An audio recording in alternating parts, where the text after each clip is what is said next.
Hi everyone, Shannon Marie here again on Only Shannon Knows. I am sharing a testimony. This is not Nate's testimony, so this is a girl's testimony. It's more of a Q&A session versus an actual testimony. So I'm going to go ahead and read this. I've not read it before, so I'm going to go ahead and read it to everyone. So with regards to being powerlessness over drugs and alcohol, so this person is addicted to alcohol and crack cocaine. And so she describes her blackouts as that she obviously doesn't remember. That's what a blackout is. So she's always told that or one of the instances was she jumped out of a boat, she kept falling down, she kept fighting a pit bull, then she had to use the restroom in between two picnic tables. This was in public, under a pavilion with people she didn't know. Regarding loss of control over the amount of use, so she describes her addiction as that she can't shut it off. She gets paid for a job, so she gets paid for a job up front. One job in particular was $1,200, and then she only plans to spend $50 of the dollars. It ends up she buys rock, which is crack cocaine. She buys a 12-pack, and then she buys some cigarettes as well. She spends the entire $1,200, takes back the material that she has for the job, does not do the job, and so basically she blew all the money on the alcohol and the drugs. Regarding her compulsive use, she's always using, so her boyfriend is always complaining that she's using all the time. She hides in the laundry room. She hides some of her items in the fridge. She hides them under the bathroom sink, behind dishes in the cupboard. She always waits for someone to leave the room, pours her alcohol in a plastic cup with a straw, and then she used to carry 2 onions or mints. Interesting. I've never heard the onion to carry an onion, but that makes sense, I guess. Obsessive thinking. I start planning before work because I know we were getting paid. The place was always the shop. Secluded after I moved out, I still went there, or many months I was always working and staying gone. Failed attempts to abstain. Back in November, I tried AA a couple of days and a couple of times. It didn't work, and I returned to the playground and playmates, meaning the drugs and then the people she used with. Right after her girls, so she had children, her girls got taken in August 17th, and she went 9 days without them. She decided she couldn't control it, meaning she went 9 days without drugs and alcohol. She decided she couldn't control it, and so she had relapsed. And this was after her children had been taken. Putting use ahead of priority in life areas. So if she was going through withdrawals, she still would go out because withdrawals were so bad. She would still go out and party every night. But before she would call a customer and make excuses as to why she wasn't there. She missed visits with her girls. All she did was make up excuses. She missed doctor's appointments, or she never picked up her prescriptions and let them be put back. So continued despite of medical advice to quit. Yes, her doctor told her for 3 years, and she always downplayed her usage to her doctor. withdrawal symptoms, severe hangovers. When I slam liquor, I shake in the morning. When stressed, when on the way to get a beer or crack crack, if she doesn't have it, she starts shaking. Until after a couple beers or hits, the anxiety goes away, or she thinks it goes away, and she tries to complete her job.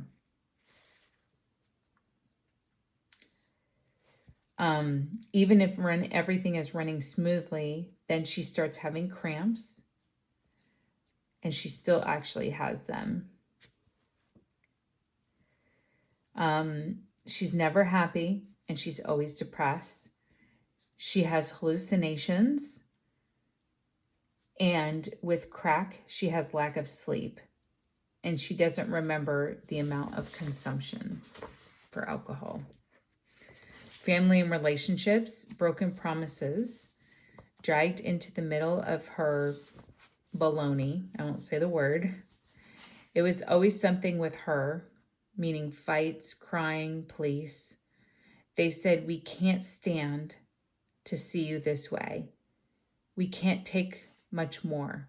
And she said it was lecture after lecture. With her regards to her marriage, there were fights, loss of communication, physical contact, mental, emotional, and financial abuse. And she did lose her girls. Parenting role modeling. Last summer, my 4-year-old was imitating me about me smoking a cigarette. I don't want her I cannot say the word. Imitating. I don't want her to imitate me with a beer and with drugs. Since I've not smoked around them since except the last week before. Here, she asked where I was going, and I told her to smoke a cigarette. And to be honest, that wasn't where I was going. Relationship with friends or others. Fights. We can't stand to see to be this way much longer. She has stressed out her friends, and she has, again, lecture after lecture with them. Work and school. She worked for a boyfriend. We worked just long enough to get money to get drunk and high. So she obviously was having an affair outside of her marriage. I went and pre-tested for her GED, her high school GED on crack. And her question in this is, how well do you think that went? Not very well. Money. We had no bills, therefore thousands of dollars was spent on alcohol and drugs. Health. Just found out that health is not good. However, I know I wasn't in good shape, and I still something despite the consequences. Smoke. I still smoke despite the consequences. I still use despite the consequences. It's really hard. I think this is where she's getting a little bit of the shakes. Legal statuses, driving privileges. I did back in 1997, did my treatment, paid money to get it back. I got a possession charge in May of 2004, domestic battery and battery charges, which extends over 23 years. I can't give an estimated account for all the violence with my ex-husband and 2 other people. My counselor wants a lot, I guess, but it was always a cycle of theirs and mine. I could punch so I could go escape for days at a time. social recreational activities. It has impacted the area of my life in ways that are crazy thinking back. Do a job, get paid, go get crack, beer, cigarettes, play a couple of hands of cards, come down, go get the kids from daycare. When his mom got home, she would leave. When his mom got home, she would leave, and then the process would start all over again. Eating, sleeping habits. I wouldn't eat for days or sleep. Would stay up more days of the week, at least 3 to 4, and then get a power nap to start the process all over. Can't give an estimate for the meals or sleep. It's been different for the past 15 days. Spiritual values, prayed less and less, and was in trouble over my feelings of guilt. My values didn't exist: my kids, family, house, job, life, and myself. Physical, psychological, and emotional health, not clearly. I'm irrational, very rigid. My way was always right. Yes, momentary lapses, thinking very boldly, going over and over, even conversation, it took me to catch up. I feel all those things. It's getting better. This is at the end. It's getting better every day. I have to accept I cannot change it. I have to accept it or it will drive me crazy. I'm comfortable where I'm at in the process.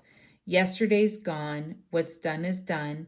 I can only move forward and try to make amends to those I've injured along my path of destruction. So thanks for tuning in. I am going to